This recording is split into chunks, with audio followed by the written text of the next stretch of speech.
ایک دن ایک مزدور آدمی کی طبیعت خراب ہو گئی۔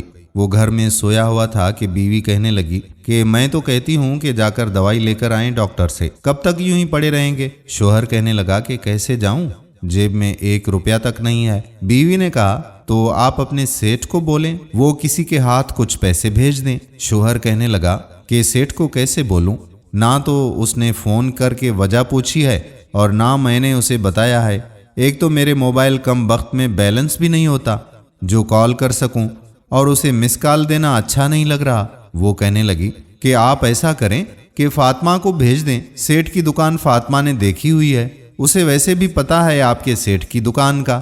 شوہر کہنے لگا کہ ہاں یہ بات ٹھیک کہی تم نے۔ وہ فاطمہ کو بلاتا ہے، فاطمہ بیٹا جا کر سیٹھ کو میری حالت کا بتا دو۔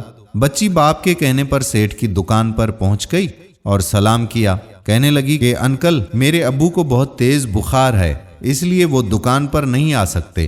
سیٹھ غصے سے بولا تو میں کیا کروں، 3 دن سے اکیلا دکان پر خوار ہو رہا ہوں، اب تمہیں کس لیے بھیجا ہے یہاں؟ بچی بولی کہ انکل ابو نے کہا ہے کہ کچھ پیسے دے دیں، انہیں دوائی کے لیے جانا ہے۔ سیٹھ کہنے لگا کہ کوئی پیسے ویسے نہیں ہے میرے پاس، پہلے بھی ایڈوانس لیا ہوا ہے، وہ تو واپس کرے، جاؤ یہاں سے نکلو۔ بچی مایوس ہو کر واپس چلی گئی۔ ادھر اسکول ماسٹر بچوں سے پوچھنے لگا کہ اسامہ اسکول کیوں نہیں آ رہا، کسی کو معلوم ہے؟ ایک بچے نے ماسٹر جی کو بتایا کہ اسامہ کو سر بخار ہو گیا ہے، اسی لیے وہ اسکول نہیں آیا۔ وہ کہنے لگا اچھا ٹھیک ہے، میں اس کے ابو سے جا کے پوچھتا ہوں۔ چھٹی کے بعد ماسٹر اسامہ کے والد کی دکان پر آ گیا اور اس سے اسامہ کے بارے میں پوچھا۔ سیٹھ صاحب نے ماسٹر جی کو بتایا کہ سر اسامہ کو 2 دن سے شدید بخار ہے۔ ماسٹر جی نے کہا کہ آپ نے اس کو چیک کروایا؟ وہ کہنے لگا کہ نہیں، مجھے وقت ہی نہیں ملا ہے، میرا ملازم بھی بیمار پڑا ہے اور میں دکان پر اکیلا ہوں، اسی لیے چیک کروانے کا وقت ہی نہیں ملا۔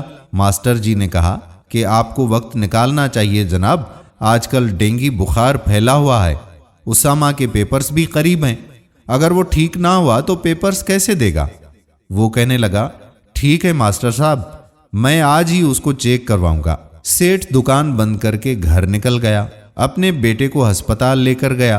ڈاکٹر نے چیک اپ کے بعد سیٹھ کو بتایا کہ اس کے بچے کو ڈینگی بخار ہے اور اگر مزید دیر کرتا تو علاج کرنا مشکل ہو جاتا، کیونکہ ڈینگی بخار کی وجہ سے خون میں وائٹ سیل ختم ہو جاتے ہیں اگر وقت پر علاج نہ کیا جائے۔ وہ کہنے لگا ڈاکٹر صاحب میرا بچہ ٹھیک تو ہو جائے گا نا، اس کو کچھ ہوگا تو نہیں نا؟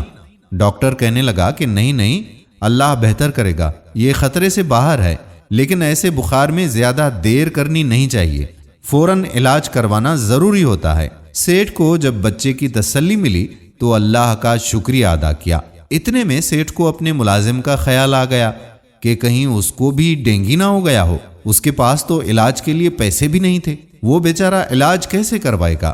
سیٹھ سیدھا ملازم کے گھر پہنچا، دروازہ کھٹکھٹایا تو بچی دروازے پر آئی اور پوچھنے لگی کہ اب کس لیے آئے ہیں آپ؟ میرا ابو تو اب ٹھیک سے چل بھی نہیں سکتا۔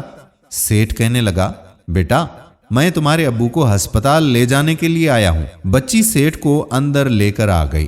سیٹھ نے ملازم کو سہارا دیا اور گاڑی میں بٹھا دیا، ہسپتال لے جا کر اس کا بھی علاج کروا دیا۔ 15 دن اس بات کو گزر گئے۔ ملازم دکان پر آیا، سیٹھ سے کہا کہ سیٹھ جی آپ کا احسان ہے، اگر آپ میرا سہارا نہ بنتے تو ڈینگی کا موذی مرض میری جان لے لیتا۔ وہ کہنے لگا نہیں، دراصل مجھے احساس ہی دیر سے ہوا، جب میرا اپنا بیٹا اس مرض کا شکار ہوا تب مجھے یہ احساس ہوا۔ ملازم دعا دیتے ہوئے کہنے لگا کہ اللہ پاک سب کے بچوں کو سلامت رکھے اور ان کو کامیاب کرے۔ سیٹھ کو یاد آتا ہے کہ آج تو اسامہ کا رزلٹ بھی ہے۔ وہ ماسٹر کو کال کرتا ہے تو جواب میں ماسٹر اس کو مبارکباد دینے لگا، کہنے لگا کہ اسامہ نے اسکول میں ٹاپ کیا ہے۔ سیٹھ خوش ہوتے ہوئے بولتا ہے کہ ماسٹر یہ سب آپ کی محنت ہے اور اللہ کا شکر ادا کرتا ہے۔ ناظرین دراصل احساس ہی انسان کو انسان بناتا ہے، اسی لیے جن لوگوں کو اللہ تعالیٰ نے مال و دولت اور رتبے سے نوازا ہے انہیں چاہیے کہ وہ غریبوں کا احساس کریں، ان کی مدد کریں۔ دوستو ہماری ویڈیو پسند آئی ہو تو اپنے دوستوں کے ساتھ اسے شیئر ضرور کریں۔ آنے والی ویڈیو تک آپ کا اپنا میزبان قادر بخش کلہوڑو آپ سے اجازت چاہتا ہے۔ اپنی دعاؤں میں یاد رکھیے گا۔ اللہ حافظ۔